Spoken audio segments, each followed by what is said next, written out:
मेरे प्यारे छात्रों, आज हम लोग राज्यों की राजधानी के क्रम में चेन्नई के बारे में बात करते हैं। चेन्नई के बारे में जब भी आप पढ़ाई करेंगे तो एक साथ में नाम और आता है, वह नाम है मद्रास। क्योंकि मद्रास चेन्नई का पुराना नाम है। अब मद्रास को बदल करके चेन्नई रख दिया गया है। तो चलिए चेन्नई के बारे में कुछ और बात करते हैं।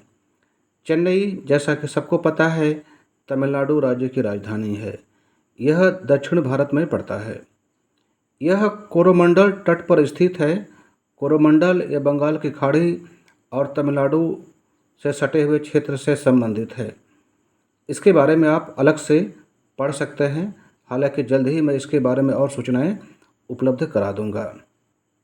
चलिए कुछ और बात करते हैं।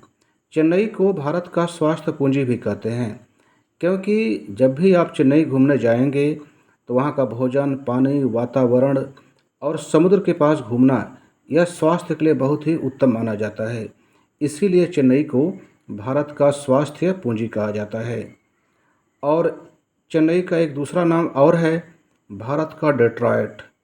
डेट्रॉयट, जैसा कि जानते हैं, डेट्रॉयट में गाड़ी मोटर का निर्माण बहुत अधिक होता है। ठीक उसी प्रकार भारत में चेन्नई शहर में गाड़ी मोटर अर्थात ऑटोमोबाइल का निर्माण बहुत अधिक होता है। इसीलिए चेन्नई को भारत का डेट्रॉयट कहते हैं। यहाँ पर एक प्रश्न पूछना चाहता हूँ कि क्या आप बतला सकते हैं कि डेट्रॉयट किस देश में पड़ता है? अगर जानते हैं तो हमको लिख करके बतलाएं। चलिए आगे बात करते हैं। मद्रास, अब यह नाम कैसे आया इसके बारे में काफ़ी विवाद है, लेकिन लोग इस बात से सहमत हैं कि मद्रास का शाब्दिक अर्थ होता है भगवान की माँ। तो यह मद्रास नाम बहुत शताब्दियों से चला आ रहा था, लेकिन बाद में इसको बदल दिया गया। मद्रास में अर्थात अब चेन्नई में एक बहुत ही विख्यात हस्ती थे, दमरला चन्नप्पा नायकोडू। इन्हीं के नाम पर, इनके सम्मान में मद्रास का नाम बदल करके चेन्नई रख दिया गया। जो इनका नाम है, मध्य नाम चन्नप्पा, इसी शब्द से चेन्नई उधार लिया गया है और चेन्नई को बनाया गया है, कॉइन किया गया है, और वह आज लिखा पढ़ा और बोला जाता है। आप हिंदी फिल्में तो बहुत देखते हैं, और ज़्यादा तौर पर भारत में हिंदी फिल्में बम्बई में बनती हैं, और हम लोग बम्बई में जो फिल्में बनती हैं उसको बॉलीवुड कहते हैं। लेकिन जो दक्षिण भारत में चेन्नई में फिल्में बनती हैं उसको हम लोग कॉलीवुड कहते हैं, अर्थात फिल्म उद्योग भी कह सकते हैं। तो चेन्नई में, या कह सकते हैं कि तमिलनाडु में जो फिल्म उद्योग है, फिल्म इंडस्ट्री है, उसको कॉलीवुड कहते हैं। और जब भी यहाँ पर घूमने जाएंगे तो आप तमाम तरह के वहाँ पर भोजन, पानी, अलग अलग तरीके का खाने को मिलता है। जैसा कि सबको पता है कि दक्षिण भारत में सबसे अधिक चावल खाया जाता है। तो ज़्यादा तौर पर वहाँ पर जो भोजन बनते हैं वह चावल के बने होते हैं। डोसा, इडली जब खाएंगे तो इन सब में चावल की बहुलता पाई जाती है। डोसा इडली तो आप भी खाते हैं, लेकिन क्या आपने कभी सोचा है कि डोसा और इडली आया कहाँ से है? तो वास्तव में चेन्नई से आया है। ये दक्षिणी भारतीय भोजन है, खाद्य पदार्थ हैं। अभी हम लोग बात कर रहे थे कोरोमंडल तट के बारे में। तो जब समुद्र के पास जाएंगे तो दुनिया का नंबर 2 सबसे लंबा समुद्र तट को हम लोग अंग्रेजी में बीच कहते हैं, उसका नाम है मरीना बीच। यहाँ पर घूमना बहुत ही अच्छा लगता है।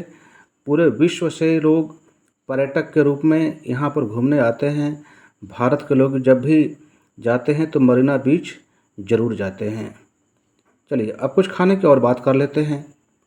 पायसम, वैसे संस्कृत भाषा में पायसम का अर्थ तो खीर होता है। तो खीर से ही मिलता जुलता एक भोजन वहाँ बनता है जिसको हम लोग पायसम कहते हैं। यह पूरे तमिलनाडु में पाया जाता है। जब भी आप जाएं तो पायसम ज़रूर खाएं, बड़े आसानी से उपलब्ध हो जाता है। चलिए थोड़ा सा कुछ वस्त्रों की बात कर लेते हैं। आपने देखा होगा कुछ लोग लुंगी पहन करके, ख़ास तौर से सफ़ेद रंग की लुंगी पहन करके घूमते रहते हैं। वो वास्तव में लोग चेन्नई के होते हैं, तमिलनाडु के होते हैं। तो वहाँ, और साथ में ये भी देखा होगा, कंधे पर एक गमछे जैसा कुछ रखे रहते हैं। तो जो गमछे जैसा रखे रहते हैं उसको अंग वस्त्रम कहते हैं। और साथ में लुंगी तो आप जानते ही हैं। तो वहाँ के लोगों का मुख्य वस्त्र अंगवस्त्रम और लुंगी है। अब थोड़ा सा और मनोरंजन की बात हो जाती है। भरतनाट्यम आपने सुना है? बिल्कुल हाँ, एक प्रकार का यह नृत्य है और तमाम प्रतियोगी परीक्षाओं में पूछा भी जाता है कि भरतनाट्यम किस राज्य का नृत्य है। तो अब तो सबको पता हो ही गया होगा कि यह तमिलनाडु का है, चेन्नई का है। तो मैं समझता हूँ कि चेन्नई के बारे में आप लोगों ने बहुत सारी जानकारियाँ हासिल कर ली हैं। इसको याद कर लेवें, लिख लेवें। देखता हूँ कि कितने लोग मुझको मेरे पास लिख करके भेजते हैं। धन्यवाद।